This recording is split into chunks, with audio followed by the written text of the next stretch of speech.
Will Vijay's TVK actually form the government in Tamil Nadu? Well, that question now dominates the political landscape after the Election Commission declared the results of the 2026 Assembly elections, delivering a hung verdict in the state.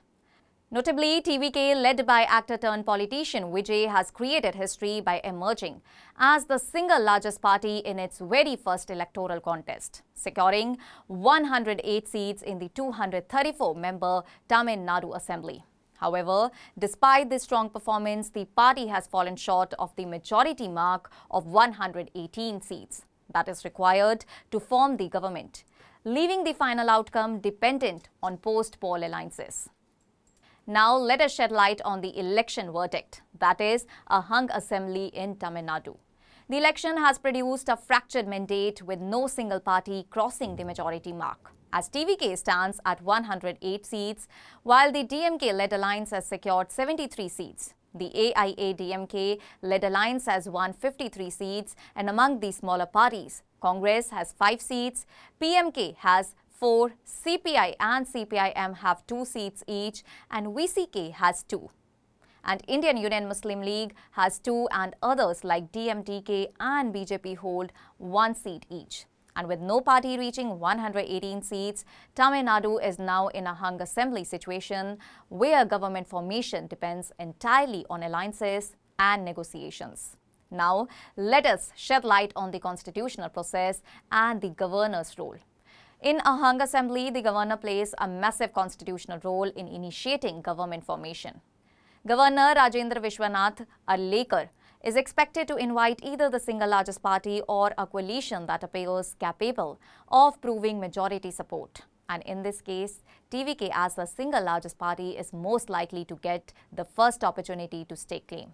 However, this does not guarantee power, and the governor may require TVK to submit letters of support or prove its majority on the floor of the assembly through a trust vote.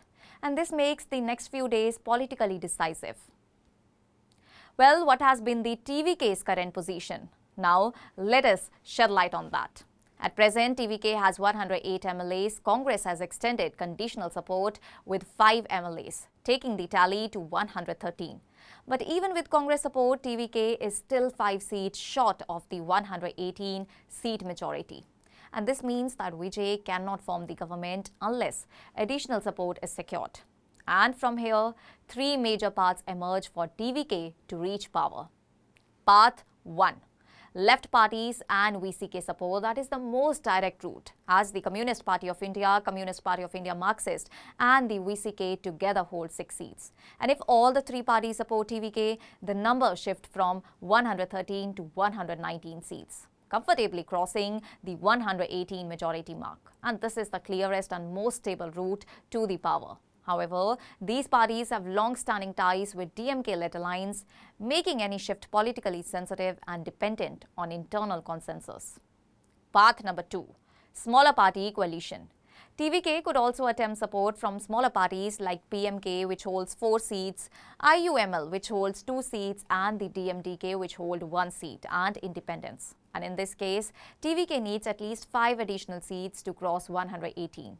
While possible on paper, but this route is politically unstable because it depends on multiple small agreements rather than a unified alliance. Path number 3, that is abstention in floor test. Another indirect route lies in the floor test inside the assembly.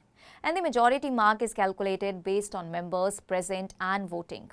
If opposition MLAs abstain or are absent, the total number of voting members reduces, which in turn lowers the effective majority required.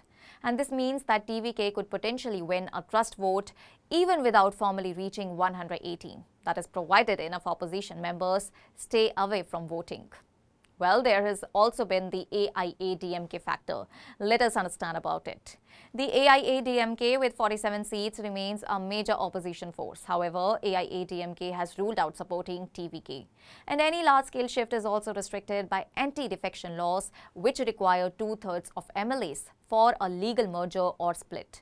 And this makes AIA-DMK support unlikely in the current scenario. Well, the floor test could be the final decision as well. Even if TVK secures written support from allies, the final decision will come through the floor test in the assembly. MLAs will vote to decide whether the government enjoys majority confidence.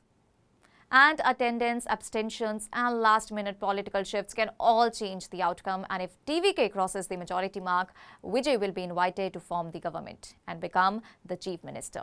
And if not, the governor may invite another combination or explore alternative coalitions. Well, what has been the political reality so far? While TVK's rise as the single largest party is historic, its path to power is not straightforward. It depends on shifting alliances, post-poll negotiations, and the strategic decisions of smaller parties. And the number, that is 118, remains the central benchmark. But the actual outcome will depend on how those numbers translate inside the assembly. Tamil Nadu now stands at a decisive political crossroads. One side has a rising new force that has disrupted traditional politics, while the other is a fragmented assembly where no party can govern alone. Whether Vijay's TVK, that is Tamil Lagavetri Kazhagam, converts its historic mandate into a functioning government will depend entirely on whether it can secure the required numbers, build alliances and pass the floor test. But for now, the answer remains open. And the final outcome will be decided in the days ahead through arithmetic, alliances, and the governor's next move. That's all for now. Stay tuned to the Savera for more updates. Do like, comment, and subscribe to the channel.